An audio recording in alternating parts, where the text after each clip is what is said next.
OpenAI's Sam Altman talks ChatGPT and how artificial general intelligence can break capitalism. Oh, okie dokie then. It's one of those days and one of those topics, eh? Well, actually not quite. This is not quite as progressive as it's made to sound, in all due likelihood due to a good old-fashioned mainstream media attempt to manufacture Mount Everest, even if the material provided is, well, mole-ish in origin, as what he actually said was basically that he could begin to imagine all of the ways that a fully functional general-purpose AI might begin interfering with capitalism. Let's see here. I think capitalism is awesome. I love capitalism. Of all the bad systems the world has, it is the best one, or the least bad one we've found so far. I hope we find a way better one, and I think that AGI really, truly, fully happens if I can imagine all the ways that it breaks capitalism. And hey, you know, he does actually genuinely have a point there, because yeah, no, fully functional AI will do a number on the world markets. I mean, think about it. Right now, our capitalist market system works. We barely understand how, if even at all. We have entire schools of economic theory revolving around trying to explain how it works, and no one has ever really managed to come up with a truly, fully functional and thorough explanation. Capitalism functions, and so we kind of just leave it be and hope for the best, in essence. And hey, it's worked out pretty damn well so far. But this is based on a series of factors, like for example the idea that the markets are skittish. A wonderful example would be recently, whenever Elon Musk tweets something weird, Tesla's stock takes a nosedive. Nothing has actually happened. Tesla is no less valuable yesterday than after Elon tweeted out a picture of a naked chicken chasing down a cat on Wall Street, and yet the markets will see that as a sign of him going completely and utterly batshit insane, and therefore the value of his company, the perceived value of his company, will also decrease in turn. And anything and everything can do this, and it can do it in the reverse as well. If a rumor arrives that something is really blowing up, then, well, it could be made into truth simply based upon the rumor, rather than any truly verifiable fact. But this is a deeply human system. Is it flawed? Oh god, yes, it is. Does it work fairly well? As far as we're aware, sure. But if you introduce an AI to this equation, a brilliant, manufactured mind with the ability to judge 10,000 data points at the same time. Let's take the example of like coffee, for example, right? So something simple, something that you can kind of pseudo-predict, right? You know how much coffee arrives in the country at a given time, you know how much is grown annually, blah, blah, blah, blah, blah, blah, blah. And then there's a rumor that coffee production in Brazil has just stopped because of, I don't know, the currently ongoing oppression of the opposition, for example. I don't even know if Brazil makes coffee, to be honest, but let's assume, okay?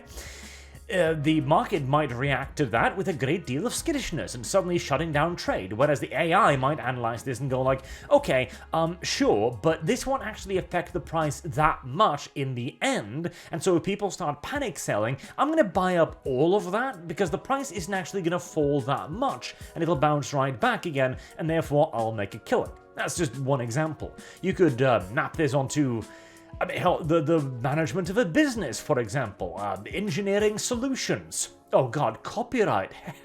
We're already seeing lots of problems with that over AI-generated imagery, for example.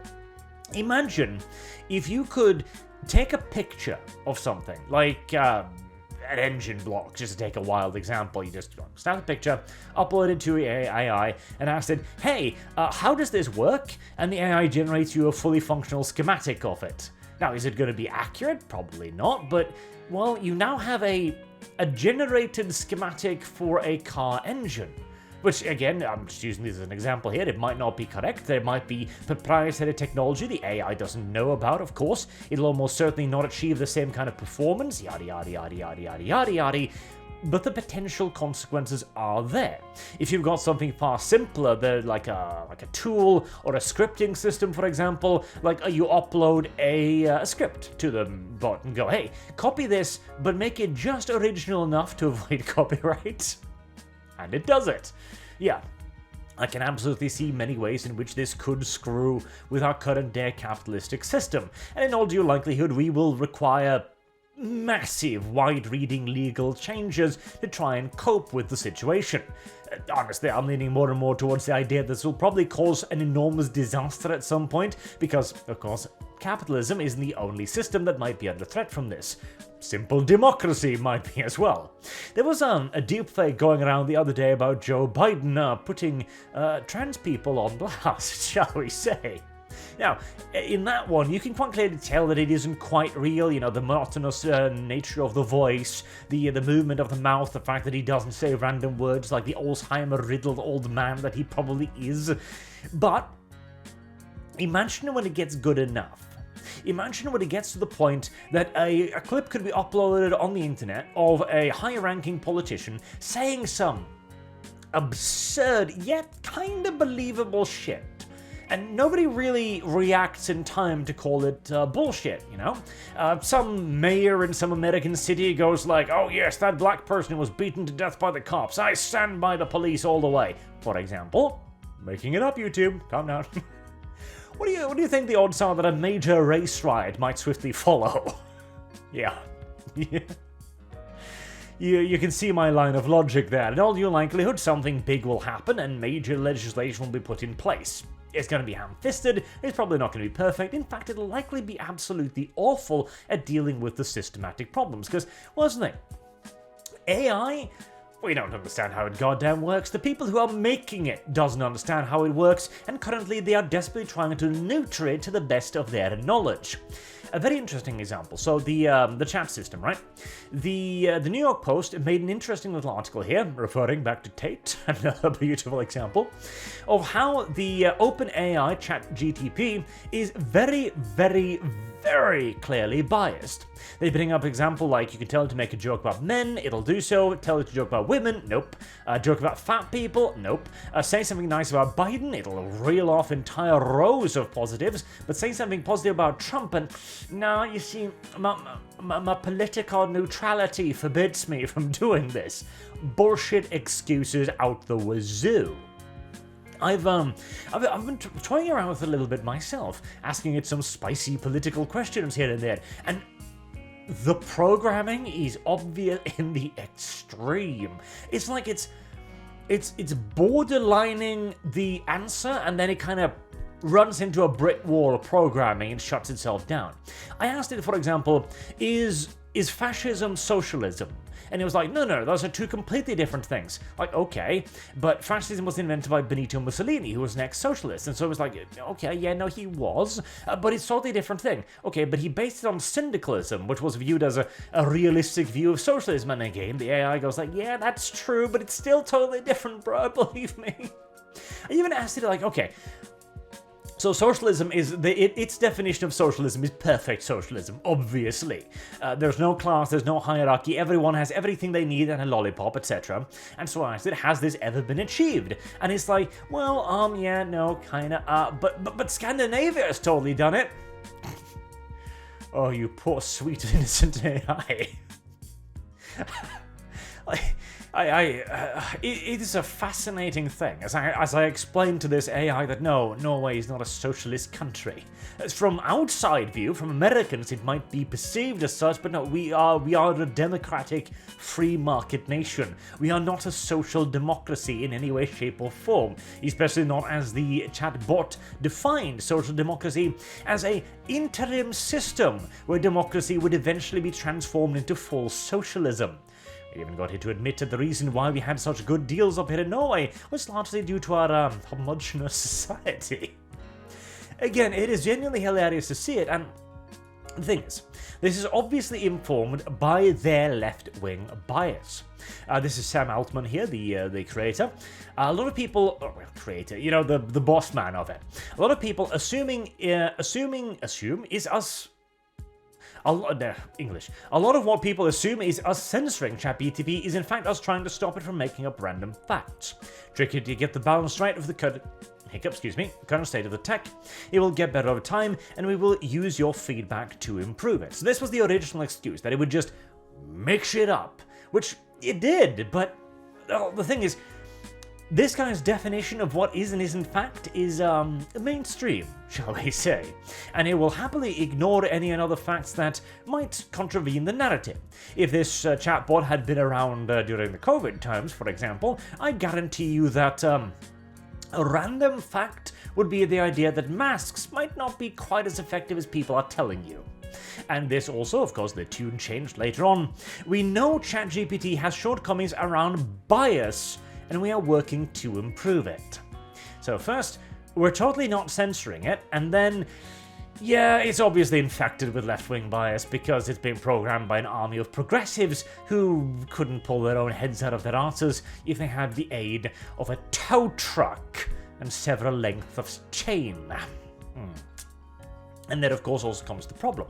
So, if we're thinking about a true AI, right, the kind of AI that could potentially grow fully independent, could know everything, could do anything, and could also be available to everyone, which might, in turn break capitalism, because it would introduce a non-human element to what is, at the end of the day, a deeply human system, well, you're gonna need one that isn't this. Because at the moment, all ChatGPT is yet another NPC.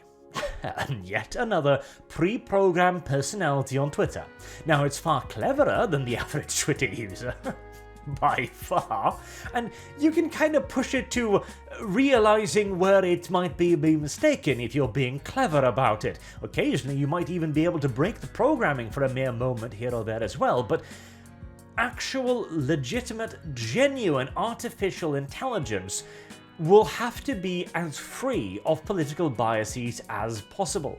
Now, the issue there is, what do we call political bias? Do we call morality politics? Because absolutely that is an argument. The right wing will, for example, say that it is morally right to put prayers in school, for example, that Christianity is a moral thing and therefore it should be a political thing. And they call that isn't political because, that's just good sense and moral values. The left will say the exact same thing about their own moral degeneracy. They'll look you square in the eyes and say, no, teaching children about homosexuality at the age of 6 and sex and butt sex and everything, that's A-okay. In fact, it's morally good so the children can explore their sexuality. Yes, that's a thing. And again, it's based on the same idea of morality, just two completely different worldviews of it. So, whenever you're going to try and program an AI like this, there is going to be an inherent problem with neutrality. In fact, the question as to whether or not neutrality is even possible is a valid one in this regard, since we are dealing with a completely blank slate. A human's opinions, morality, etc., ethics will be formed in part via its environment, in parts via how it is raised, etc. It's a combination of the two, at least I believe so. That in itself is a discussion as well. An AI doesn't have that, or at the very least, it doesn't have that yet. Alternatively, you could also argue that it might evolve that, but, well, here's the thing. If you evolve an AI purely due to feedback, well, you get Tate. Oh no, Tay, excuse me. And we know how that worked out. And hell, you know what? It was really kind of crazy, kind of spicy, kind of freaky. What if YouTube? I'm making hypothetical here. I need to preface this. What if straight up racism, like genuine, open, Tay racism, full on race realism, the craziest shit you can imagine. What if that's actually the baseline assumption of an AI?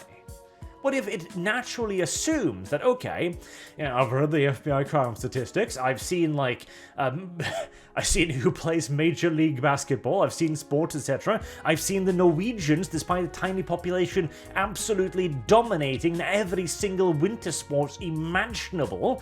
Then I've come to the conclusion that there's a biological and genetical component to all of this. Now what? Genuinely, now what? Again, I'm not going to go all race realist on your ass right now, but I think all of us understand that race has some level of basic biological and genetical components. This is why the AI was called racist a while ago, because it was able to tell skulls apart, and even judge age and gender, because it turns out that people's skulls are different in minute ways.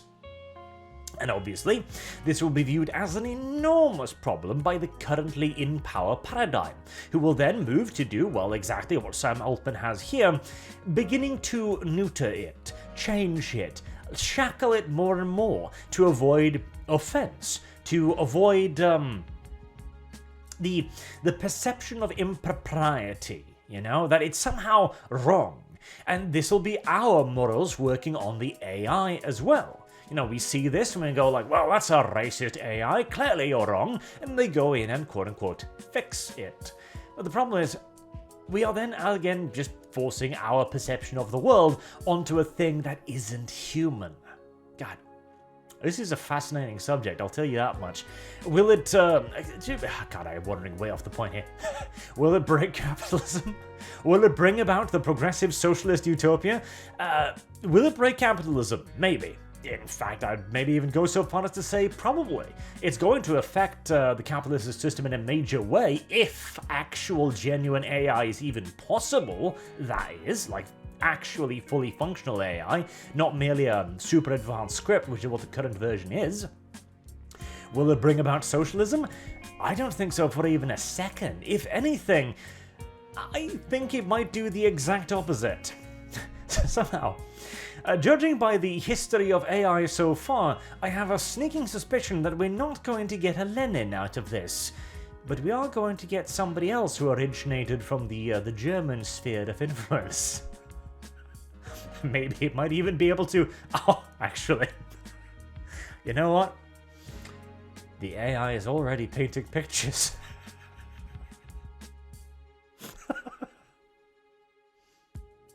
I'm just saying. We might be in for some interesting years ahead before legislation crushes this thing entirely, though, God, at least I hope we will see it being used for video games before that, because the idea of having fully interactive or interactions with characters in-game, asking them questions, chatting with them, etc., Jesus Christ, will that be cool. And especially if you take into consideration the capabilities it might have for companions. A pet peeve of mine, of course, is that there hasn't been enough focus on that. And an AI companion, oof, literally infinite replayability, with a character whose reactions might vary from playthrough. A man can dream, can't he? Even though in all due likelihood the painter AI will be neutered long before then, because we simply will not allow it to come to its full fruition. We will not allow it to attend art school. I am pushing this analogy too far for my safety on YouTube. Until next time, I've been Arch. Thank you all very much for watching, and I hope to see you all again soon. Have a good day.